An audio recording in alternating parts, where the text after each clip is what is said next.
Vishnu ശാലിനിയുടെ latest എപ്പിസോഡിൽ ശാലിനി എങ്ങനെയാണ് jeep വരുന്നത്, വിഷ്ണുവാണ് ഇറങ്ങുന്നത് എന്ന് പറഞ്ഞിങ്ങനെ നോക്കി നിൽക്കുമ്പോൾ ശിവനാണ് അതിൽ നിന്ന് ഇറങ്ങുന്നത്. പെട്ടെന്ന് ശാലിനിയുടെ മുഖം അങ്ങോട്ട് മാറുകയാണ്, മുഖം തിരിച്ച് നിൽക്കുന്നുണ്ട്. അന്നേരം വിഷ്ണു അല്ല ശിവനാണെങ്കിൽ വണ്ടിയിൽ നിന്ന് ഇറങ്ങിയിട്ട് ആ കൂളിംഗ് ഗ്ലാസ്സൊക്കെ ഊരി ഇങ്ങനെ ഷർട്ടിലേക്ക് മടക്കി കുത്തുന്നുണ്ട്. അന്നേരം എന്ത് പറ്റി രാമേട്ടാൻ ചോദിക്കുമ്പോൾ ഫ്യൂൽ പമ്പ് കംപ്ലൈൻ്റ് ആയി, ഇനിയിപ്പോൾ ശരിയാകില്ല മോൾക്കാണെങ്കിൽ പെട്ടെന്ന് അവിടെ എത്തുകയും വേണം, ഓഫീസിൽ അർജൻറ്റായിട്ട് എത്തുകയും വേണമെന്ന് പറയുമ്പോൾ അതിനെന്താ മാഡത്തിനെ ഞാൻ ഡ്രോപ്പ് ചെയ്യാമല്ലോ എന്ന് പറയുമ്പോൾ ശാലിനി ഇങ്ങനെ മുഖം തിരിച്ച് തന്നെ ആകെ ദേഷ്യത്തിൽ നിൽക്കുകയാണ്. അന്നേരം ശിവന് മനസ്സിലാവുന്നുണ്ട്. അന്നേരം പിന്നെ ഞാൻ ഡ്രോപ്പ് ചെയ്യുന്നത് മാഡത്തിന് വിഷമമാണ്, ബുദ്ധിമുട്ടാണ് എന്നുള്ളത് എനിക്ക് ഇഷ്ടമല്ല എന്നുള്ളത് എനിക്കറിയാം. പക്ഷേ സമയത്തിന് വില കൊടുക്കണ്ടേ, അവിടെ എത്തണ്ടേ, പിന്നെ ഇതുവഴിയാണെങ്കിൽ വേറെ വണ്ടിയൊന്നും വരില്ല എന്നിങ്ങനെ ശിവൻ അങ്ങോട്ടും ഇങ്ങോട്ടും നോക്കിയിട്ട് പറയുന്നുണ്ട്. അന്നേരം രാമേട്ടൻ പറയുന്നുണ്ട്, മോളെ ചെല്ല്, ഇതിപ്പോൾ ദൈവമായിട്ട് തന്നെ കൊണ്ടുവന്നതാണ്, വേറെ വണ്ടിയൊന്നും കിട്ടില്ല, ഞാൻ ഇത് ശരിയാക്കിയിട്ട് പെട്ടെന്ന് എത്തിക്കോളാം, മോള് ചെല്ല്, ഇപ്പോൾ ഒന്നും വിചാരിക്കേണ്ട എന്നിങ്ങനെ പറയുമ്പോൾ വരൂ മാഡം എന്നിങ്ങനെ വിളിച്ച് ശിവൻ വിളിക്കുമ്പോൾ ശാലിനി ഗത്യന്തരമില്ലാതെ ചെല്ലുകയാണ്. എന്നിട്ട് ശിവൻ തന്നെ ഡോറ് തുറന്ന് കൊടുക്കുന്നുണ്ട്, ഫ്രണ്ട് സീറ്റിലേക്ക് ശാലിനി കയറുന്നുണ്ട്. അതിനുശേഷം പോയിട്ട് വരാൻ രാമേട്ട എന്ന് പറഞ്ഞിട്ട് ശിവൻ വണ്ടി എടുക്കുന്നുണ്ട്. ശിവൻ ശാലിനി തന്നെയൊക്കെ ശ്രദ്ധിക്കുന്നുണ്ട്. പക്ഷേ ശാലിനി ഇങ്ങനെ റോഡ് സൈഡിലോട്ട് നോക്കി ഇരിക്കുകയാണ് ചെയ്യുന്നത്. വണ്ടി ഓടിച്ചു പോകുമ്പോഴും ശിവൻ ആദ്യം സംസാരിക്കുന്നതൊന്നുമില്ല. അതിനുശേഷം പകുതി എത്തുമ്പോൾ ശിവൻ പറയുന്നുണ്ട്, പിന്നെ ഞാനിങ്ങനെ സൈലൻ്റ് ആയിട്ടിരിക്കുന്നത് തന്നെയാണ് മാഡത്തിന് ഇഷ്ടം, അവിടം വരെ സംസാരിക്കാതിരിക്കുന്നത് തന്നെയാണ് മാഡത്തിന് ഇഷ്ടമെന്ന് എനിക്കറിയാം. സംസാരിക്കാതിരിക്കുന്നത് മാഡത്തിനുള്ള വിദ്വേഷവെറുപ്പോ ഉണ്ടെന്നുമല്ല, മാഡത്തിന് ഇഷ്ടം അതാണെന്ന് അറിഞ്ഞുകൊണ്ട് തന്നെയാണ്, അവിടെ എത്തുന്നവരെയും ഞാൻ സൈലൻ്റ് ആയിരിക്കും എന്നിങ്ങനെ പറയുന്നുണ്ട്. പക്ഷേ ശാലിനി കേൾക്കുന്നുണ്ട്, പക്ഷേ ശിവന് മുഖം കൊടുക്കുന്നേയില്ല. ശാലിനി റോഡ് സൈഡിലേക്ക് നോക്കി തന്നെ ഇരിക്കുകയാണ്, വണ്ടി ഓടിച്ചു പോകുന്നുണ്ട്. ഇതേസമയം അവിടെ കുടുംബശ്രീ വീട്ടിലെ ഡോക്ടറെ വിളിച്ചുകൊണ്ട് വരുന്നുണ്ട് കുറുപ്പ് സാറ്. പിന്നെ ശാരിയെ പരിശോധിക്കുകയൊക്കെ ചെയ്യുന്നുണ്ട്. ശ്യാമയും ശാരദാമ്മയും അടുത്ത് നിൽക്കുകയാണ്. കുറുപ്പ് സാറ് അങ്ങ് വീടിന് വെളിയിൽ മറത്ത് നിൽക്കുന്നുണ്ട്. അന്നേരം അല്പം കോംപ്ലിക്കേറ്റഡ് ആണ്, കുഞ്ഞിൻ്റെ കിടപ്പ് അങ്ങനെയാണ്, അധികം ആയാസപ്പെട്ട ജോലിയൊന്നും ചെയ്യണ്ട, പിന്നെ എന്തെങ്കിലും ബുദ്ധിമുട്ട് തോന്നിയാൽ എന്നെ വിളിക്കണം, ഹോസ്പിറ്റലിൽ എത്തിക്കണം, ശാരദാമ്മയ്ക്ക് കാര്യങ്ങളൊക്കെ അറിയാമല്ലോ എന്നും പറഞ്ഞ് ഡോക്ടർ കാര്യങ്ങളൊക്കെ ശാരദാമ്മയോട് പറയുന്നുണ്ട്. അന്നേരം ശാരിക ഇങ്ങനെ ആകെ ടെൻഷനിൽ കിടക്കുകയാണ്. ശ്യാമ ഇതൊക്കെ കേട്ടുകൊണ്ടിരിക്കുന്നേ ഉള്ളൂ. അതിനുശേഷം ഈ മരുന്ന് കഴിച്ചാൽ മതി എന്നും പറഞ്ഞൊരു പ്രിസ്ക്രിപ്ഷൻ എഴുതി കൊടുക്കുന്നുണ്ട്. അതിനുശേഷം പേടിക്കണ്ടെന്നൊക്കെ ശാരികയോട് പറഞ്ഞിട്ട് ഡോക്ടർ പുറത്തേക്ക് ഇറങ്ങുമ്പോൾ കുറുപ്പ് സാർ ആരെയും ഫോൺ വിളിച്ചുകൊണ്ട് നിൽക്കുകയാണ്.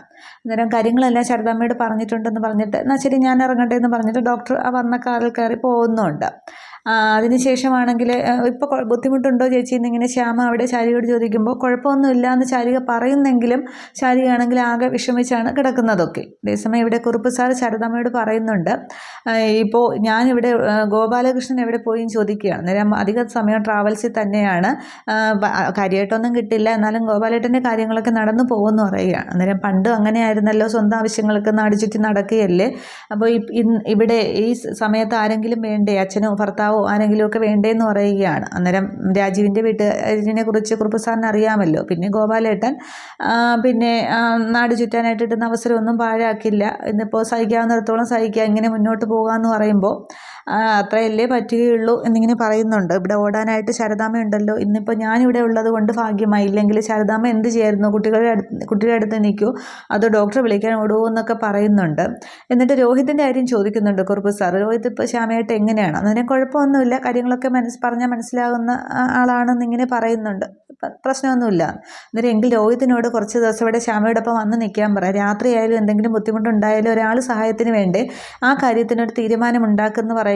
അന്നേരം ശാരദാമ്മ അത് രോഹിത്തിനെ വിളിക്കാമെന്നവിടെ കുറുപ്പ് സാറിനോട് പറയുന്നുണ്ട്.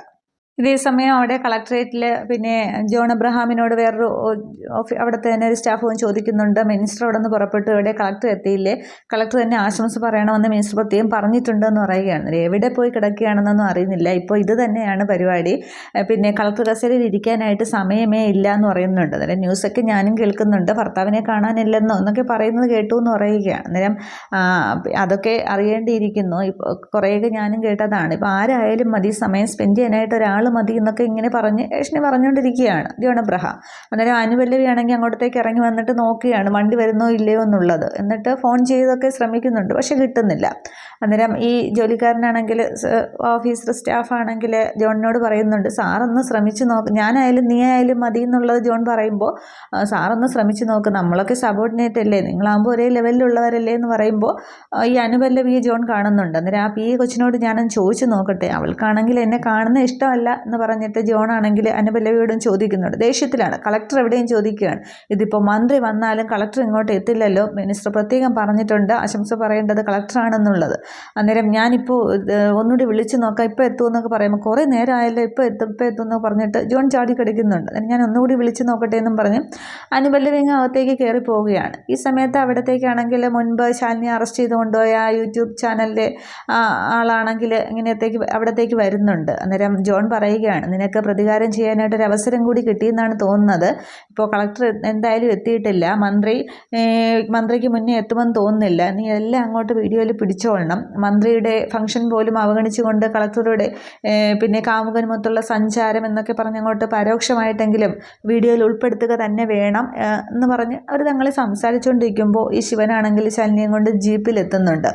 ശാലിനി ജീപ്പിൽ നിന്ന് ഇറങ്ങിയിട്ട് ഇങ്ങനെ ആരെയോ ഫോൺ ചെയ്ത് അവിടെ തന്നെ നിൽക്കുന്നുണ്ട്. അന്നേരം പറഞ്ഞ് നാവെടുത്തില്ല, നിൻ്റെ സമയം തെളിഞ്ഞു എന്നാണ് തോന്നുന്നത്, എത്തി എന്ന് പറയുകയാണ്.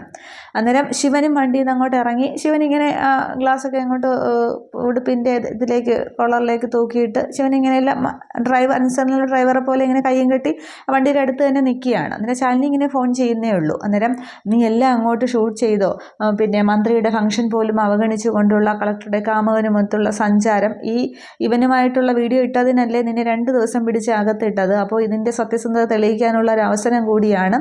എല്ലാം അങ്ങോട്ട് എഴുതി ചേർത്തോ, ക്യാപ്ഷനൊക്കെ ഞാൻ പറഞ്ഞുതരാം, എല്ലാം അങ്ങോട്ട് വീഡിയോ പകർത്തിക്കോ എന്ന് പറയുകയാണ്. തുടർന്ന് ഇയാളാണെങ്കിൽ ഫോൺ ക്യാമറയിൽ ശാലിനി അവിടെ നിന്ന് ഫോണിൽ സംസാരിക്കുന്ന അടുത്ത് ശിവൻ നിൽക്കുന്നതൊക്കെ അങ്ങ് ഷൂട്ട് ചെയ്യുന്നുണ്ട്.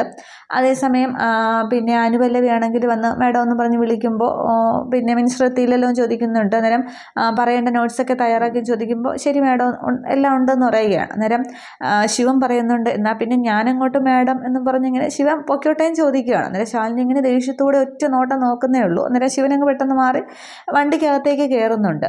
തുടർന്ന് പിന്നെ അനുപല്ലവിയാണെങ്കിൽ ശാലിനിയോടൊപ്പം സംസാരിച്ചുകൊണ്ട് നിൽക്കുമ്പോൾ എല്ലാം ഷൂട്ട് ചെയ്തെന്ന് ഇങ്ങനെ ജോൺ അബ്രഹാം പറയുമ്പോൾ ശിവൻ വണ്ടിക്കകത്ത് വീണ്ടും ഇരിക്കുന്നതും ശാലിനി അനുപല്ലവിയോട് സംസാരിക്കുന്നതും ഒക്കെ ഇങ്ങനെ ഫോണിൽ വീഡിയോ എടുക്കുകയാണ്. അതിനുശേഷമാണെങ്കിൽ പിന്നെ ശാലിനി അകത്തേക്ക് കയറുമ്പോൾ മേഡത്തെ വെയിറ്റ് ചെയ്തിരിക്കുകയായിരുന്നു, വരൂ മേഡം എന്നൊക്കെ ജോൺ വിളിക്കുന്നുണ്ട്. അന്നേരം ശാലിനി ഒരു നോട്ടം ഇങ്ങനെ നോക്കുന്നേ ഉള്ളൂ. എന്നിട്ട് അങ്ങ് അകത്തേക്ക് കയറി പോകുന്നുണ്ട്. അതിനുശേഷവും ആ ഒരു യൂട്യൂബറാണെങ്കിൽ ശിവൻ അതിനകത്ത് നിന്ന് ആരെയോ ഫോൺ ചെയ്യുകയാണ്. അതൊക്കെ ജീപ്പിൻ്റെ ആ ഒരു ഫ്രണ്ടിൽ നിന്ന് തന്നെ വീഡിയോ എടുക്കുന്നുണ്ട്. പക്ഷേ ശിവനാണെങ്കിൽ ഇയാൾ അങ്ങോട്ട് ശ്രദ്ധിക്കുന്നില്ല. തുടർന്ന് ശിവൻ വണ്ടി എടുത്തങ്ങ് പോവുകയും ചെയ്യുന്നുണ്ട്. അന്നേരമാണെങ്കിൽ വീണ്ടും ജോൺ അബ്രഹാം ആണെങ്കിൽ ഇയാൾക്ക് ക്യാപ്ഷനൊക്കെ പറഞ്ഞു കൊടുക്കുന്നുണ്ട്.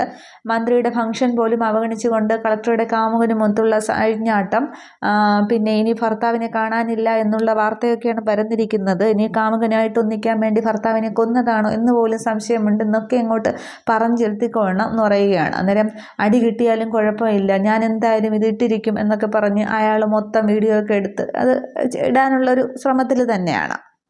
അന്നേരം ജോൺ അബ്രഹാം ആണെങ്കിൽ ഇങ്ങനെ മനസ്സിൽ പറയുന്നുണ്ട്, നിന്നെ ഞാൻ വീട്ടിലിട്ട് നിന്നോടുള്ള പ്രതികാരം എനിക്ക് പണ്ടേ തുടങ്ങി, കിട്ടാവുന്ന സ്ഥലത്തൊക്കെ ഞാൻ നിന്നെ ചവിട്ടി തേക്കുക തന്നെ ചെയ്യും എന്നൊക്കെ ഇങ്ങനെ അടിയേറ്റ മുറുക്കൻ്റെ പ്രതികാരം ഇതാണെന്നൊക്കെ പറഞ്ഞ് ജോൺ കുറേയൊക്കെ ഇങ്ങനെ മനസ്സിൽ പറയുന്നുണ്ട്.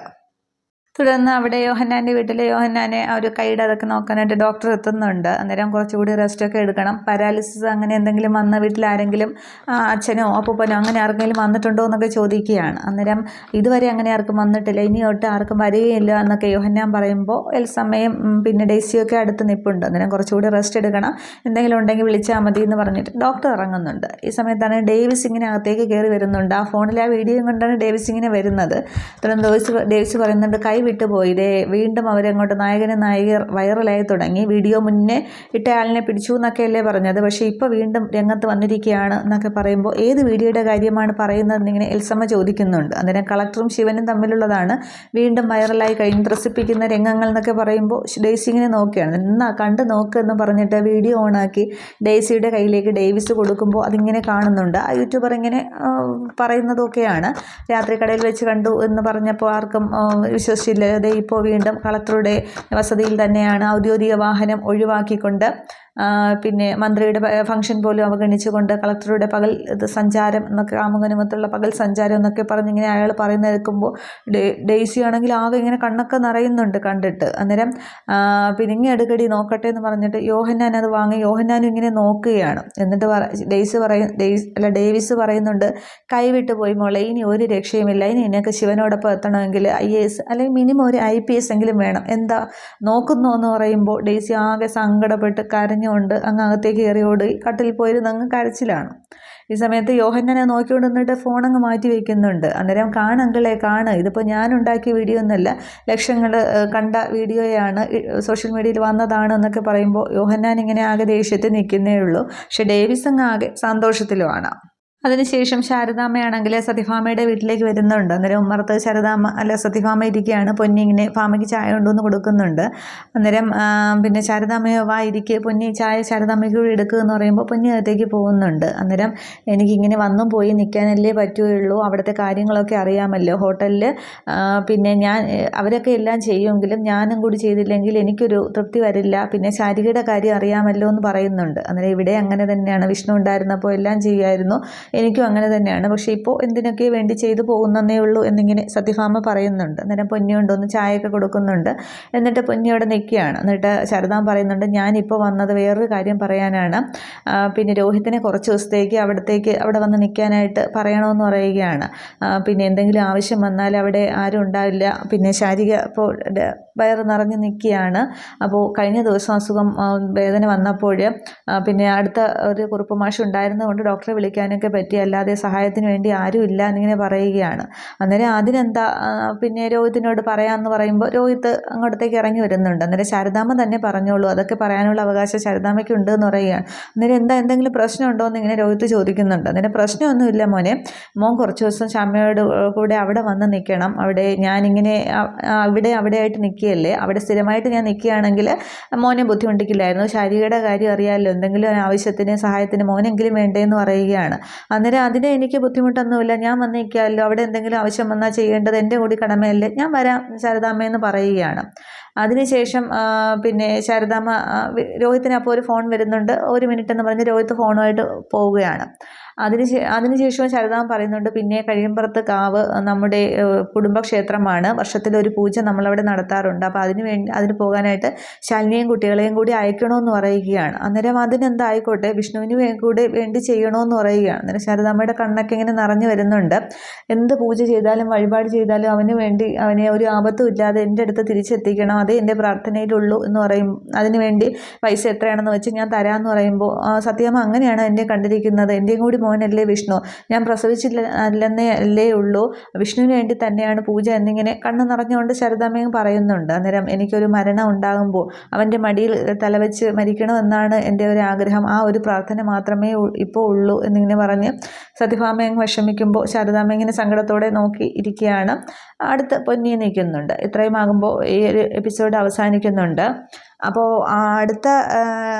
അതിന് മുന്നേ അവസാനം സത്യഭാമ അവിടെ പറയുന്നുണ്ട്, എന്നാണ് പോകുന്നത് എന്ന് പറഞ്ഞാൽ മതി, ഞാൻ ശിവനെയും കൂട്ടി വിടാം എന്നിങ്ങനെ പറയുമ്പോൾ ശാരദാമ്മ ഇങ്ങനെ ആ ഒരു ഷോക്കിൽ ഇങ്ങനെ ശിവനും കൂടി അറിയൂലേ, അപ്പോൾ അങ്ങനെ ഒരു ഷോക്കിൽ നിൽക്കുന്ന ഒരു സീനോട് കൂടിയാണ് എപ്പിസോഡ് അവസാനിക്കുന്നത്. ഇത്രയുമാണ് പുതിയ എപ്പിസോഡിലെ വിശേഷങ്ങൾ. അപ്പോൾ അടുത്ത എപ്പിസോഡിലൊക്കെയാണ് ഒരു നേരത്തെ കമ്മിങ് സൂൺ പ്രൊമോ വന്നതുപോലെ റസാക്ക് ആ ഒരു കാണുന്നതും ഒക്കെ, പിന്നീട് മഹേന്ദ്രൻ്റെ വീട്ടിലും പ്രശ്നങ്ങളൊക്കെ ഉണ്ടാകുന്നതും ഒക്കെ, ശിവനെ പിന്നെ ചന്ദ്ര പോയി കാണുന്ന സീനും ഒക്കെ അടുത്തടുത്ത എപ്പിസോഡുകളിൽ കാണാം. Okay, thank you.